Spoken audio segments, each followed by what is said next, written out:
দেশের বিভিন্ন স্থানে এখন আতঙ্কের কারণ হয়ে দাঁড়িয়েছে রাসেলস ভাইপার বা চন্দ্রবোরা সাপ। গত 10 বছর আগেও যে সাপটি খুব একটা চোখে পড়ত না, সেই সাপটি এখন দাপিয়ে বেড়াচ্ছে লোকালয়ে। সাপটি দক্ষ সাঁতারু হওয়ায় নদীর স্রোতে এবং বন্যার পানিতে দেশের বিভিন্ন এলাকায় ছড়িয়ে পড়েছে। দেশের চরাঞ্চল এবং নদীর তীরবর্তী লোকালয়ে রাসেলস ভাইপারের উপদ্রব বৃদ্ধি চিন্তার বিষয় হয়ে দাঁড়িয়েছে। মানুষের দৈনন্দিন জীবন ও কৃষির উপর নেতিবাচক প্রভাব ফেলেছে রাসেলস ভাইপারের আতঙ্ক। তবে রাসেল ভাইপারের উপস্থিতি উদ্বেগজনক হলেও এটি মনে রাখা গুরুত্বপূর্ণ যে মানুষের সঙ্গে এই সাপের মুখোমুখি হওয়ার সম্ভাবনা খুবই কম। এই সাপ সাধারণত নিচু ভূমির ঘাস, বন, ঝোপ জঙ্গল, উন্মুক্ত বন, কৃষি এলাকায় বাস করে এবং মানুষের বসতি এড়িয়ে চলে। স্বভাবগতভাবেই রাসেলস ভাইপার কিছুটা তেজি। এটি মেটে রঙের হওয়ায় মাটির সাথে খুব সহজেই মিশে যেতে পারে। মানুষ খেয়াল না করে সাপের খুব কাছে চলে যায়, ফলে সাপটি বিপদ দেখে ভয়ে আক্রমণ করে বসে, বা অনেকেই অজগরের বাচ্চা ভেবে ভুল করেন, খেলা করতে যান। তখনই সাপটি আগ্রাসী হয়ে ওঠে। এই সাপটির সংখ্যা বেড়ে যাওয়ার পেছনে মূলত মানুষই দায়ী। যে সকল প্রাণী রাসেলস ভাইপার খেয়ে এদের সংখ্যা নিয়ন্ত্রণে রাখে, প্রকৃতিতে তাদের সংখ্যা কমে যাওয়ায় পরিবেশের ভারসাম্য নষ্ট হয়েছে। কিছু সাপ যেমন শঙ্খচূড় বা কিংকোবরা, খইয়া গোখরা, কালাচ কিংবা কেউটে, শঙ্খিনী রাসেলস ভাইপার সহ অন্যান্য সাপ খেয়ে থাকে। গুইসাপ, বাগচাষ, গন্ধবকুল, বন বিড়াল, মেছো বিড়ালও রাসেল ভাইপার খেয়ে থাকে।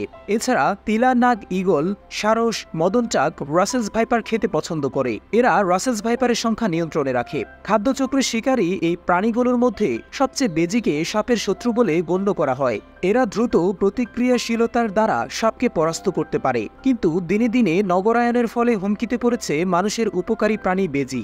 ঝোপঝাড়, নদীনালা, খালবিল এবং উন্মুক্ত জমির পরিমাণ কমে যাচ্ছে। বসবাসের উপযুক্ত পরিবেশ এবং আবাসন সংকটের কারণে কমে যাচ্ছে উপকারী প্রাণী বেজির সংখ্যা।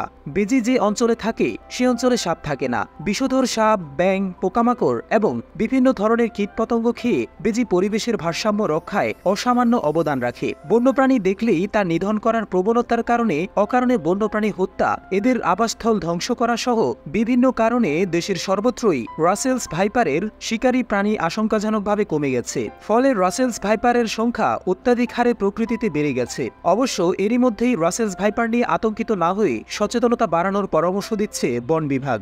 একইভাবে রাসেলস ভাইপার দেখলেই মারতে উদ্ধত না হয়ে সচেতনতা এবং প্রয়োজনে অভিজ্ঞ ব্যক্তির সাহায্য কিংবা নিকটতম বন বিভাগের অফিসে খবর দিতে বলা হয়েছে। কারণ বিষধর এই প্রাণীটিও প্রকৃতির ভারসাম্য রক্ষায় এক মহা গুরুত্বপূর্ণ ভূমিকা পালন করে। ইঁদুর খেয়ে যেমন ফসল রক্ষা করে, তেমনি পরিবেশের ভারসাম্য রক্ষা এবং জীববৈচিত্র্য সংরক্ষণে গুরুত্বপূর্ণ ভূমিকা পালন করে এই রাসেলস ভাইপার। ইঁদুর যদি নিয়ন্ত্রণে রাখা না যায়, তবে মানুষের খাদ্য ভাণ্ডার তথা শস্য ক্ষেত্রে হামলা চালাবে। ফসলের শত্রু এই ছোট প্রাণীর হাত থেকে খাদ্য বাঁচাতে প্রচুর পরিমাণে কীটনাশক ব্যবহার করতে হবে কৃষকদের। এটা একদিকে যেমন মানুষের জন্য স্বাস্থ্য ঝুঁকিতে ফেলবে, তেমনি জিনিসপত্রের দাম বাড়বে হু হু করে। ইঁদুরের সংখ্যাও বেড়ে যাবে পৃথিবীতে। আবারও ফিরতে পারে বিউবায়নিক প্লেগের মতো মহামারী রোগগুলো। শুধু প্লেগই নয়, নতুন নতুন মহামারীও দেখা দিতে পারে বিশ্বজুড়ে। তাছাড়া রাসেলস ভাইপার সাপের বিষ হতে অনেক জীবন রক্ষাকারী ঔষধ তৈরি হয়। বিষধর এই সাপের বিলুপ্তিতে মানুষ স্বাভাবিকভাবেই এইসব ঔষধের সংকটে পড়তে পারে। সাপের কারণে বছরে যে পরিমাণ মানুষ মারা যায়, তার চেয়ে অনেক বেশি মানুষ মৃত্যুর মুখে পড়বে এটি বিলুপ্ত হয়ে গেলে।